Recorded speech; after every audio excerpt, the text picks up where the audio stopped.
Step into the sands of time, back to an age of gold and glory, to the reign of a pharaoh so powerful, so audacious, that his name is still whispered with awe 3,000 years later.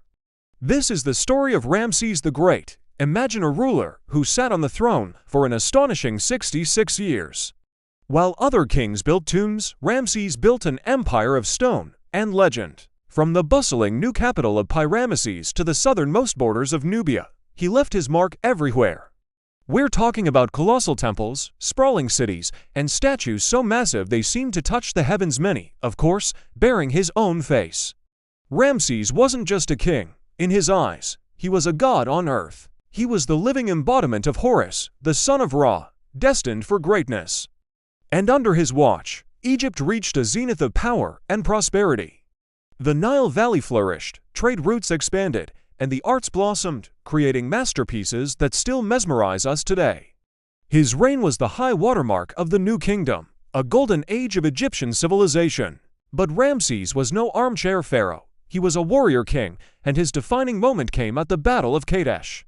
Picture this: the young pharaoh, leading his army against the mighty Hittite Empire in one of the largest chariot battles ever recorded. The official story, carved into temple walls across Egypt, tells of a heroic king, abandoned by his troops, single-handedly charging the enemy and snatching victory from the jaws of defeat. While modern historians debate the actual outcome, it was more likely a strategic draw. The propaganda was a masterpiece. Ramses spun the tale into a personal triumph, cementing his image as an invincible warrior, blessed by the gods. This event defined his legacy and became the blueprint for pharaonic heroism. His ambition, however, wasn't just confined to the battlefield. It was immortalized in stone. Travel with me south to the cliffs of Abu Simbel. Here, Ramses ordered two massive temples to be carved directly out of the mountainside.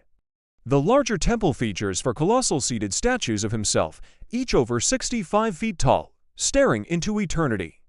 They were designed as a breathtaking display of power, meant to intimidate anyone entering his lands from the south, and the genius didn't stop there. Twice a year, on his birthday and coronation day, the rising sun penetrates the temple's inner sanctum, illuminating the statues of the gods and Ramses himself, seated among them. This architectural marvel wasn't just construction. It was a cosmic statement, aligning the pharaoh with the very cycles of the universe. It was his claim to immortality, made real. Even in death, Ramses commanded attention. His mummy, discovered in 1881, is one of the best preserved from ancient Egypt. It reveals a man who lived into his 90s, a towering figure with a strong jaw and a distinct, aquiline nose. When his mummy was flown to Paris for preservation work in the 1970s, it was issued a modern Egyptian passport, listing his occupation as king deceased. He was even greeted with full military honors, a fitting tribute for a pharaoh of his stature. So, who was Ramses the Great? He was a master builder, a brilliant propagandist, a fearless warrior, and a king who truly believed in his own divinity. He outbuilt, outfought, and outlived all his rivals, fathering over 100 children and ensuring his dynasty's continuity. He didn't just rule Egypt, he was Egypt, personifying its power, its ambition, and its eternal spirit. He challenged time itself, and in many ways, he won. Thank you so much for joining me on this journey into the world of Ramses the Great. If you enjoyed this glimpse into ancient history, don't forget to hit that like button, subscribe to the channel, and ring the bell so you never miss another adventure. Let me know in the comments which historical figure you'd like to see next. Until then, stay curious.